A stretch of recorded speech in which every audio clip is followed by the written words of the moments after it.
복이 들어오는 마음, 새 철학자가 말하는 행운의 철학. 어느 겨울날 오후 나는 오래된 찻집에서 3명의 철학자를 만났다. 그들은 저마다 다른 시대, 다른 사상의 길을 걸어온 이들이었지만 한 가지 주제 앞에서는 놀라울 정도로 비슷한 결론에 도달했다.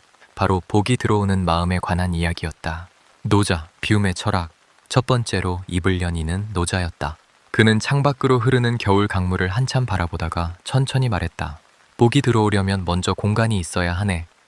물이 흐르려면 강바닥이 있어야 하듯 행운이 머물려면 마음속에 빈자리가 있어야 하지. 사람들은 복을 불러들이려고 온갖 것들로 집을 채우지만 정작 중요한 것은 채우는 것이 아니라 비우는 것일세. 그의 말에는 고요한 힘이 있었다. 기사에서 본 풍수 전문가들의 조언이 떠올랐다. 정돈된 현관이 긍정적인 에너지의 흐름을 좋게 한다는 말. 깨끗하고 정돈된 입구가 복을 맞아들인다는 이야기. 그것은 단순히 공간을 깨끗이 하라는 뜻이 아니었다. 마음속 집착과 욕심, 불필요한 생각들을 내려놓으라는 뜻이었다. 자네는 어항 속 물을 본 적이 있나? 물이 탁하면 물고기가 살 수 없네. 마음도 마찬가지일세. 끊임없는 욕망과 집착으로 가득 차 있으면 복이 들어올 틈이 없지. 물을 맑게 하듯 마음을 비워야 하네. 그러면 복은 저절로 흘러 들어올 것이네. 노자는 차를 한 모금 마시고 덧붙였다. 행운의 물건을 집에 둔다고 복이 오는 게 아니네. 그것은 다만 우리가 복을 맞이할 준비가 되었다는 상징일 뿐. 진짜 복은 비워진 마음, 흐를 수 있는 공간에서 온다네. 물이 높은 곳에서 낮은 곳으로 흐르듯 복도 낮은 마음, 겸손한 마음으로 흘러들지. 에피쿠로스, 작은 것에서 찾는 행복. 두 번째로 말문을 연 이는 에피쿠로스였다.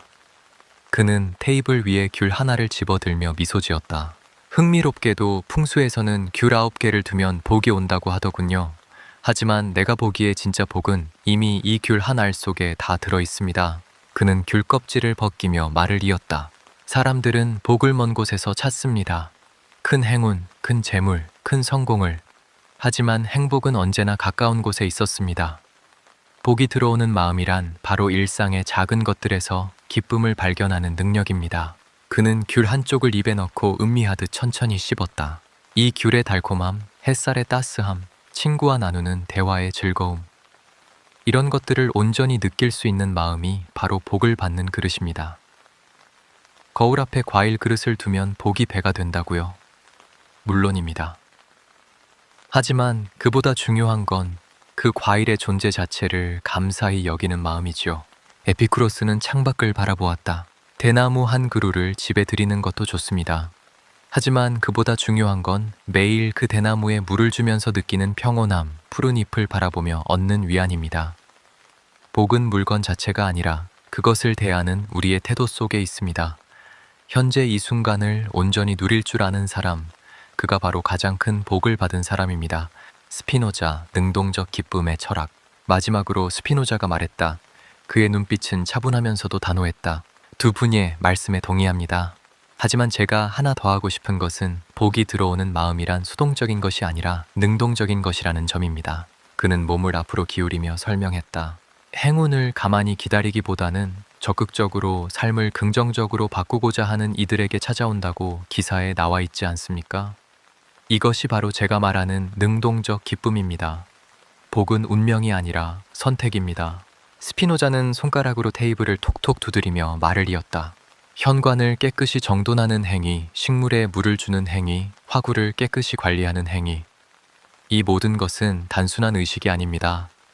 이것은 우리가 삶에 대해 능동적인 태도를 취하고 있다는 증거입니다. 우리가 우리 삶의 주인이라는 선언이지요. 그는 잠시 멈추었다가 덧붙였다. 복이 들어오는 마음이란 결국 자기 삶을 사랑하는 마음입니다. 나의 공간을 아름답게 가꾸고 작은 것에 감사하며 매일매일 의미 있는 선택을 하는 것. 이런 능동적인 삶의 태도가 바로 가장 큰 행운입니다. 외부에서 복이 들어오는 것이 아니라 우리 자신이 복을 창조하는 것입니다. 에필로그. 새 철학자의 이야기를 들으며 나는 비로소 깨달았다. 복이 들어오는 마음이란 특별한 무엇이 아니었다. 그것은 노자가 말한 것처럼 비워진 마음이었고 에피쿠로스가 말한 것처럼 작은 것에 감사하는 마음이었으며 스피노자가 말한 것처럼 능동적으로 삶을 가꾸는 마음이었다. 어항, 대나무, 귤 한 그릇 이런 것들은 그저 상징일 뿐이다. 진짜 복은 그것들을 대하는 우리의 마음 속에 있다. 정돈된 공간을 유지하려는 노력, 식물의 성장을 지켜보는 기쁨, 계절의 과일을 즐기는 감사함. 이 모든 것이 바로 복이 들어오는 마음을 만드는 과정이다. 새해가 되면 사람들은 복을 기원한다. 하지만 복은 먼 곳에서 오지 않는다. 복은 이미 여기 우리의 일상 속에 있다. 다만 우리가 그것을 알아보고 맞아들일 준비가 되어 있는지가 문제일 뿐이다. 창밖으로 겨울 해가 기울고 있었다. 나는 집으로 돌아가 현관을 정돈하고 식물에 물을 주고 귤 하나를 천천히 음미하며 먹기로 마음먹었다. 복을 부르기 위해서가 아니라 이미 내 곁에 있는 복을 온전히 느끼기 위해서. 그것이 바로 복이 들어오는 마음을 가지는 방법이었다. 해운대 뉴스 채널에서는 삶의 지혜와 해운대 영상으로 여러분께 다가갈 것이라고 말씀드립니다. 감사합니다.